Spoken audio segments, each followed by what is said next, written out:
रामकृष्ण हरी मंडळी, एका नवीन घटनेच्या व्हिडिओमध्ये आपलं स्वागत आहे। ही घटना आहे महाराष्ट्रातीलच एका जिल्ह्यातील ग्रामीण भागातील। आता हे ग्रामीण भाग आहे म्हणजे का आपलं साधारण गाव होतं। गाव म्हणजे तसं खूप चांगलं, पण या गावामध्ये एक मुलगा राहत होता, त्याचं नाव होतं अनिल। आणि हा अनिल काही मागील एक 4-5 दिवसापासून गायब झाला होता। म्हणजे मुलगा तसा चांगला होता, मग त्याचं गावात शॉप होतं, दुकान होतं आणि त्या दुकानातून तो आपला किराणा मालाचं दुकान होतं। पण तो एक 4 दिवस झालं गायब झाला होता, म्हणून त्याच्या वडिलांनी ना हे करून काय म्हणतात की तो भेटाना हरवला आहे म्हणून मिसिंग तक्रार जवळच्याच पोलीस ठाण्यामध्ये दिली होती। आता पोलिसांनी त्याची चौकशी सुरू केली, पण त्याचं लोकेशन ट्रॅक करायचा प्रयत्न केला किंवा त्याचे कुठं हरवला मित्रांना वगैरे त्याची थोडी चौकशी करायचा प्रयत्न केला, पण पोलिसांना काही सापडत नव्हतं। शेवटी पोलिसांनी गावातील खबऱ्यांच्या मार्फत आणि थोडी ज्या लोकांच्या मार्फत जी चौकशी केली, त्याच्यानुसार त्यांना एक असं समजलं की हा जो अनिल होता तो ज्या दिवशी गायब झाला त्या दिवशी दुपारी त्याचा जिवलग मित्र प्रकाश याच्या घरी लोकांना शेवटचा दिसला होता। आता त्यातीलच गावातीलच एकाला तो शेवटचा तिथं दिसला होता, म्हणून पोलिसांनी प्रकाशला पोलीस ठाण्यामध्ये बोलवलं आणि त्याच्याकडे थोडी चौकशी केली। आता हा अनिल आणि प्रकाश खूप जिवलग मित्र, म्हणजे ते 10वी-12वी पासून आपले एकत्र होते आणि त्यांचे जिव्हाळ्याचे संबंध होते, जिवलग मित्र होते ते। आता या प्रकाशला पोलीस ठाण्यामध्ये बोलवल्यानंतर पोलिसांनी त्याच्याकडे थोडी चौकशी केली, तर तो म्हणायचा की प्रकाश त्या दिवशी दुपारी माझ्याकडे आला होता, पण त्याच्यानंतर तो कुठे गेला काय आणि त्याने काय मला सांगितलं नाही।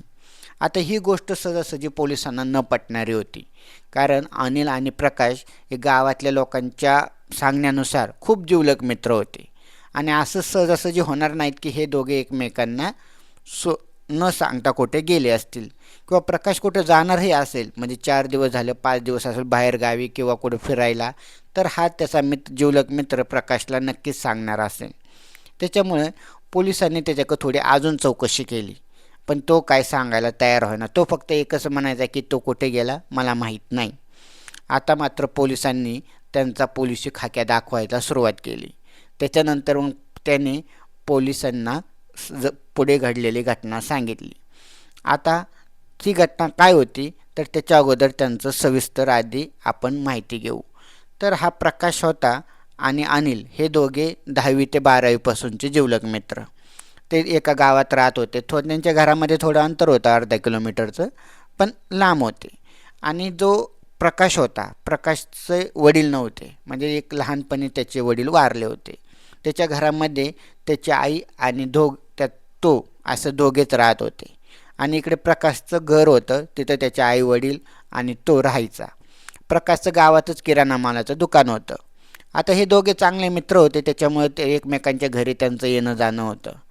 पण काही कालानंतर आता प्रकाश हा एकटाच घरी असायचा, म्हणजे पुरुष त्याच्या घरातला एकटाच होता, त्याच्यामुळं हा अनिल कधी कधी त्याच्या घरी झोपायला पण असायचा रात्रीच्या वेळी। मग हे रात्रीच्या वेळी असताना त्याची जी आई होती तिचं नाव होतं सुनीता। आता ह्या सुनीता आणि हे अनिलमध्ये एक प्रेम संबंध तयार झाले। म्हणजे आता तो तसा तर विचार केला तर सुनीताच्या मुलाच्या वयाचाच हा अनिल होता, पण तरीही तिची सुद्धा शारीरिक गरज होती। तिचा नवरा मरून बरेच दिवस झाले होते, त्याच्यामुळे तिला एका शारीरिक सुखाच्या शोधात होती ती।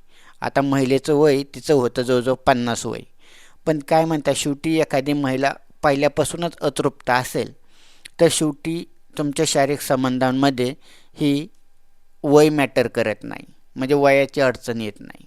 शेवटी आता माणूस नाही म्हणलं तरी 60व्या वर्षापर्यंत सुद्धा शारीरिक संबंध ठेवतो, म्हणजे असं काही नाही की वय वाढलं म्हणून तुम्ही शारीरिक संबंधामध्ये अंतर दिलं पाहिजे असं नाही। तशीच ही सुनीता होती। तिचं लग्न झाल्यानंतर तिला एक मुलगा झाल्यानंतर काही कालांतराने तिच्या पतीचं निधन झालं होतं। आता मस्त मोठा मुलगा झाला होता, तिला वय पण तिचं जास्त होतं, पण शेवटी तिची शारीरिक गरज होती ती होती। आणि मग आता तिला बाहेरचा कोण शोधायचा, म्हणून तिनेच आपल्या घरी येणारा आपल्या दैनंदिन जीवनातला की ज्याच्याबरोबर आपला संपर्क आहे, आपण ज्याला ओळखतोय आणि एखाद्या सहजासहजी बाहेरच्या जगाला त्याचा नात्याबद्दल संशय येऊ नये म्हणून तिने तिचाच मित्र अनिल याच्याबरोबर शारीरिक संबंध ठेवायला सुरुवात केली. आता सुरुवातीला हे गपचूप चाललं होतं, पण कितीही मांजराने डोळे झाकून दूध पेले तरी ही गोष्ट बाहेरच्या जगाला समजतेच. तशी हा प्रकार झाला आणि काही कालानंतर जेव्हा प्रकाश हा घरी नसायचा तेव्हा हा अनिल त्याच्या घरी येऊ लागला. आता हे बरेच दिवस चालू झालं, म्हणजे वर्ष 2 वर्ष हे चालू झालं आणि बाहेरच्या जगात बाहेरच्या गावात ही कुजबूज व्हायला लागली. आता जेव्हा प्रकाशला ही बातमी हळूहळू समजली की आपण घरी नसतानाच हा अनिल आपल्या घरी येतो आणि जास्त वेळ थांबतो आणि माझ्या आईच्यात आणि याच्या बोलण्यातून वागण्यातसुद्धा जरा चांगला फरक झालेला आहे. त्याच्यामुळे आता प्रकाश शेवटी तरुण होता, 25 वर्षाचा होता, त्याला बाहेरच्या जगाचं नॉलेज पण होतं, बाहेरच्या जगात काय चाललेल्या गोष्टी आहेत याच्यात सुद्धा त्याला माहीत होतं. मग हळूहळू त्यालासुद्धा त्याच्या आईच्या आणि अनिलच्या अनैतिक संबंधाबद्दल माहिती कळाली. मग त्याने त्याला एकदा सांगितलं की तू माझ्या घरी काही येत नको जाऊ, आपण आपलं नातं मैत्रीचं आहे ते बाहेरच ठेवत जाऊ, काय असेल ते आपलं बाहेरच्या बाहेर बघत जाऊ, मी तुझ्या दुकानावर येत जाईल तुझं काय काम असेल तर, पण तू माझ्या घरी येत नको जाऊ.